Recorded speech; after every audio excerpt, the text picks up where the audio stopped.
There are plenty of people describing the problems with Islam. I want to go through what the solutions can be. It is satisfying and fun to let off steam. That is not my aim. My aim is how to reduce and solve the problems that Islam poses. And that the inevitable solution is likely to be the repatriation of Muslim populations out of our lands to their own ancestral homelands. I don't advocate that here because I don't need to. I simply describe it. It's likely to happen whatever I say or do. What I want to do later is to outline how we can make it as bloodless and humane as possible. But here I want to set out how it is likely to work. Now, this might seem an impossible idea at this stage, partly because the politicians are all ranged against us, and partly because Muslims resist kafar requests, sometimes very violently. But I'm saying it is not only possible, it is unavoidable. And at the moment, what we see is the problem being made worse by politicians. What we want to do is to complain about the problem in the hopes that the politicians will deal with it. The politicians are not going to deal with it. They're going to try to make it worse because Islam grinds us down. That makes us more dependent. That makes us more manageable, which makes us easier to rule. And politicians like that. So the situation is likely to continue getting worse. And in the meantime, the danger is that we will avoid looking for solutions. Now, this can be illustrated very well in a short clip of an interview with Nigel Farage. Do I think there is hope that we can get the vast majority of Muslims on our side against the bad guys? That is what we absolutely must do. I think there is a strong argument for reformation to go on within that religion. I wouldn't argue against that at all. But believe me, we've got to box clever on this. We've got to get this right. We must not encourage religious hatred between different religions and indeed between different races. We've got to get this right. We must uphold our principles, our culture, our heritage. But do you think that's possible? Do you think it's possible to... Well, if it's not, we've lost. Well, maybe fighting it is the answer. What? So how many will you kill? That's the question. That's the question. No, I'm asking you a question. What are you going to do, kill them all? What he appears to be saying there is our options are either Islamic reform, cajoling Muslims to reform and become reasonable, or genocide, that there are no other options, that the options other than sweet talk are unthinkable and therefore must remain unthought. And that is nonsense. That is how we avoid looking for solutions. It's also how we drift into massacre down the road. If you tell people that the only options are sweet talk or massacre, and then your policy of sweet talk fails, you are effectively telling people that the only option is to go out and commit massacre. And that policy of sweet talk will fail. It has been failing for the last 2 or 3 decades in this country. It has been failing for the last 1400 years around the world. And you only need to look at 3 things to become convinced of that. The first thing is Islamic doctrine. That is the source code, the Quran, the Hadith, the Seerah. And that violence is written through the Islamic source code like the lettering through a stick of rock. And things always return to their source code. Like any app or any virus on your computer, things return to the source code like water returning to its own level. The second thing is Islamic history. It has always been very violent. No country has gone from being non-Muslim to Muslim without the Muslims waging war against the non-Muslims. Thirdly, current Islamic practice. Currently, Muslim societies and Muslim populations are very violent, very highly criminalized, particularly with violent crimes such as gang rape. It is not going to work to sweet talk and cajole Muslims into coexisting peacefully with us. But Muslims are likely to leave our lands consensually if and when the state breaks down. That may not be what you want to hear. We all like to think of the welfare state continuing. We like to think of the state managing the economy efficiently on our behalf. But the state is likely to break out under the weight of debt and money printing. And if that doesn't collapse the state, then the weight of the chaos inflicted by the presence of Islam, the growing presence of Islam, that too might collapse the state. If that happens, then the two forces which are promoting the growth of Islam in our country, that's the politicians promoting the growth of Islam and are allowing the politicians to promote the growth of Islam because we don't want to rock the boat, those two things will go because the system will have gone.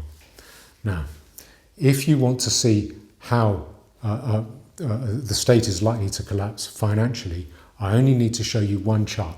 If you understand this chart, you understand the problems of democracy in modern Western society, particularly in Western Europe. What this chart shows is that the highest earning 10% of the people pay 60% of the taxes, and the lowest earning 50% of the population pay 9% of the taxes. What that means is there will always be a market for votes if you are a politician or a leftist or some kind of collectivist calling for more tax and spend. You will always be able to get a majority of votes, a 10-to-1 majority incentive in favour of more tax and spend. And that tax and spend will grow, and that will eventually collapse the state. If that doesn't break the state, then the force of Islam will. Now, this is best summed up by a quote from the Muslim Brotherhood in America. Eliminating and destroying the Western civilization from within and sabotaging its miserable house by their hands and the hands of the believers so that it is eliminated. Once the presence of Islam gets above about 15%, it appears to impose such chaos on society, such burdens on society, that society itself falls into chaos and will tend to break down. France is probably already at that point. It's been reported to be 10% Muslim for the last 2 decades, so it's probably at breaking point in that regard. But whichever cause it is, either financial breakdown or the pressures posed by the rise of Islam, the state systems that we see at the moment are likely to break down. Now, if the state system breaks down, it is likely that we will not be able to pay welfare. If we can't pay welfare, dole checks and welfare checks will stop.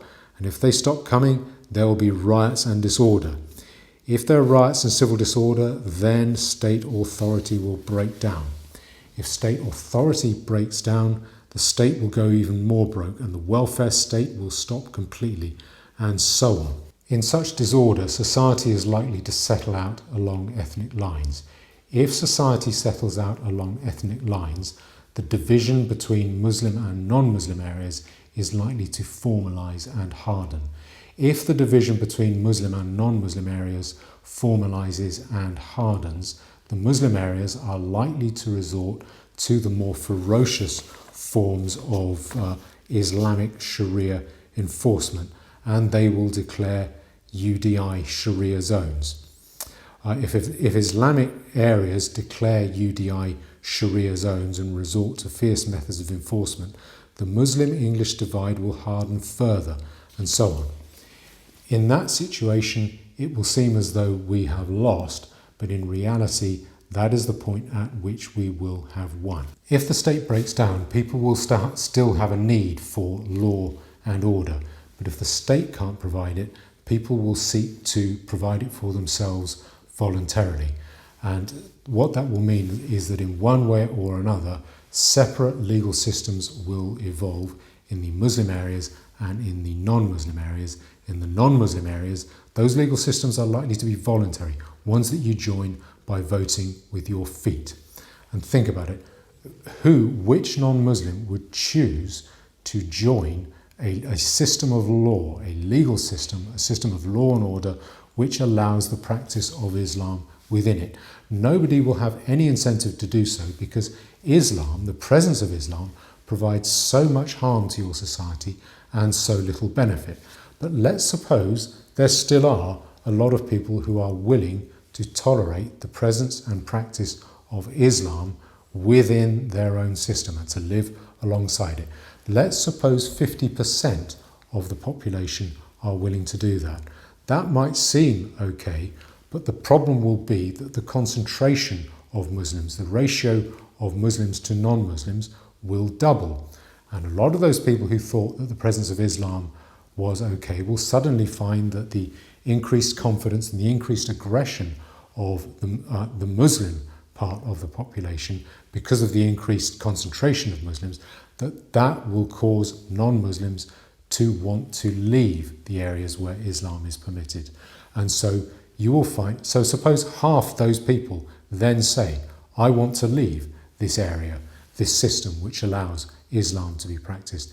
Then what you will find is that the concentration of Muslims, the ratio of Muslims to non-Muslims, doubles again, and that becomes even less tolerable to the non-Muslim part of the population. In this way, you get a cycle, a spiral, a feedback loop where non-Muslims prefer to live in an area and will join areas where Islam is not permitted. And the leftists, the collectivists, they will also succumb to that pressure. They will find that past a certain point, even they do not want to live in an area that tolerates the practice of Islam. And that feedback loop will further harden and formalise the separation between Muslim areas and non-Muslim areas. What then happens in those Muslim areas? They've been cut off from the welfare state, they're cut off from contact with the economically productive non-Muslim populations. They will go into free fall fast. What do you do when you don't have the welfare state, when you cannot afford basic amenities, telephone, internet, fire service, healthcare, electricity or gas? How do you sustain yourself? How do you live? The prospects become very bleak for you. Then let's take it a step further. The non-Muslim population will have no incentive to sustain the Muslim areas through charity. There may well be a counter-incentive, a patriotic counter-incentive not to sustain them through charity, and things could get worse. Supposing more fundamental amenities, such as the supply of water or drainage, supposing they get cut off as well, what do you then do? How do you keep warm? How do you stay healthy? How do you preserve basic hygiene? How do you feed yourselves in an alien country where you are no longer welcome and you can no longer support yourself? Muslim landowners will have every incentive to sell up and to leave, because rental payments will probably dry up in Islamic areas, and life will become difficult to support. And selling your plot of land will probably yield you enough money to live like a king in, say, Somalia, northern Pakistan or Afghanistan. And in this way, Islamic areas and the Islamic presence in those areas is likely to reduce piece by piece. This is best illustrated by a 2017 Social Mobility Commission report, which found that only 19.8% of work-age Muslims in Britain were in full-time employment. 19.8%. So if the welfare state breaks down and if contact is lost with the economically productive non-Muslim society, the Muslim areas will become wretched fast. And a free flight home, if you're offered a free airplane ticket back to your land of ancestral origin and perhaps a little bit of money to do so, that ceases to be a temptation, that becomes a necessity. Meanwhile, the economically productive non-Muslim areas, they will have every incentive to buy out the Muslim areas piece by piece. A plot of land in England is worth much more to non-Muslim people than to Muslim people, because non-Muslims, English people, are work hard, are intelligent and economically productive. That means English people can do more with a plot of land. That means that plot of land is worth more in English hands than in Muslim hands. That means it's worth more to English people, and English people will have every incentive to buy it from the non-Muslims. Effectively, that land will pass to the higher bidder, as is always the case. And in that way, we are likely to see non-Muslims buying up areas of Muslim territory piece by piece. Again, I don't advocate this series of events, this progression of reality. I merely describe it. I don't need to advocate it. It is what I see coming in our future. It is the prospect that has been set up by our lousy and self-serving politicians. But the question still has to be faced. Is it right? Is it ethically right? I can't deny that it is a very ugly prospect, that it will involve substantial amounts of suffering for individual Muslim people. And Muslims are people, they are capable of suffering. Inflicting unnecessary suffering is the definition of cruelty. Cruelty serves no one. That needs to be remembered. But the process I've described, it is likely to be consensual from start to finish, in that all of these steps will have been chosen and implemented from the Sharia side of society, the closing off of Sharia areas, the unilateral declaration of independence of those Sharia areas, the imposition of strict Islamic law, the closing of the gates to non-Muslims wanting to come in and out of those Sharia areas, the declaration of hostility against non-Muslim areas. That is something that is likely to come from the Muslim areas. And our role, the role of the non-Muslim areas, is likely, if we are mindful about it, is likely to be simply the process of allowing people to stew in their own juice. Allowing people to stew in their own juice is not genocide. It is not ethnic cleansing. It is not forced ghettoization. It is tough love. And that is something that we are unfamiliar with in our dealings with Islam, but that is something that we have every right to employ, to allow people to reap what they sow. And that tough love, forcing people or allowing people to stew in their own juice, that is what will encourage Muslim people voluntarily to leave our land en masse, a wholesale consensual repatriation of Muslim people from our lands to their lands of ancestral origin. This is not something that we have created. It is not a prospect that I'm asking for. It is not a prospect that we have asked for.